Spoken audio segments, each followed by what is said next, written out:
মার্কিন president Donald Trump এবং ইরানের শীর্ষ নেতা আয়াতুল্লাহ খামেনি এবার এক নতুন চাল চেলেছে। এর আগে ৭ মার্চ ডোনাল্ড ট্রাম্প দাবি করেন তিনি ইরানের নেতাদের একটি চিঠি পাঠিয়েছেন। এটিতে পরমাণু নিয়ে আলোচনা পুনরায় চালু করার আহ্বান জানানো হয়েছে, কিন্তু খামেনি দাবি করেন তিনি কোনো চিঠি পাননি। তবে তাদের চিঠি পৌঁছানোর দায়িত্ব নিয়েছেন দেশটির পররাষ্ট্রমন্ত্রী আব্বাস আরাকচি। কেন এমন করছেন এই দুই নেতা? আসলে কি কোনো তথ্য গোপন করতে চাইছেন, নাকি এর পেছনে রয়েছে দূরভিসন্ধি কোনো পদক্ষেপ?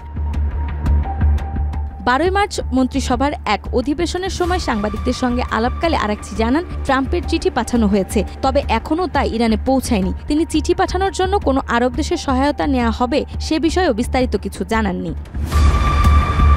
২০১৮ সালে ইরানের পারমাণবিক কর্মসূচি নিয়ে ঐতিহাসিক বহুপাক্ষিক চুক্তি থেকে যুক্তরাষ্ট্র নিজেকে প্রত্যাহার করে নেওয়ার পর থেকেই ট্রাম্প ইরানের উপর সর্বোচ্চ চাপ প্রয়োগের নীতি অনুসরণ করেছে। তবে এখন তিনি ইরানের সঙ্গে একটি নতুন চুক্তি নিয়ে আলোচনার কথা বলছেন।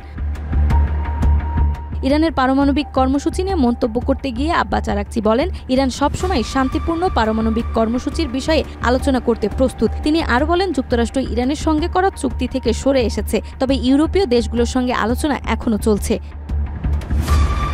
ইরানের জাতীয় সংবাদ সংস্থা জানিয়েছে, একটি আরব দেশ পূর্বের সম্পর্ক ও মধ্যস্থতাকারীর ভূমিকা পালন করে যুক্তরাষ্ট্রের প্রেসিডেন্ট ডোনাল্ড ট্রাম্পের পাঠানো একটি গুরুত্বপূর্ণ চিঠি ইরানের শীর্ষ নেতাদের কাছে পৌঁছে দেবে। চিঠির বিষয়বস্তু প্রকাশ করা হয়নি, তবে রাজনৈতিক বিশ্লেষকরা মনে করছেন এটি সম্ভবত দুই দেশের সম্পর্কের ভবিষ্যৎ নিয়ে আলোচনার জন্য একটি বার্তা হতে পারে।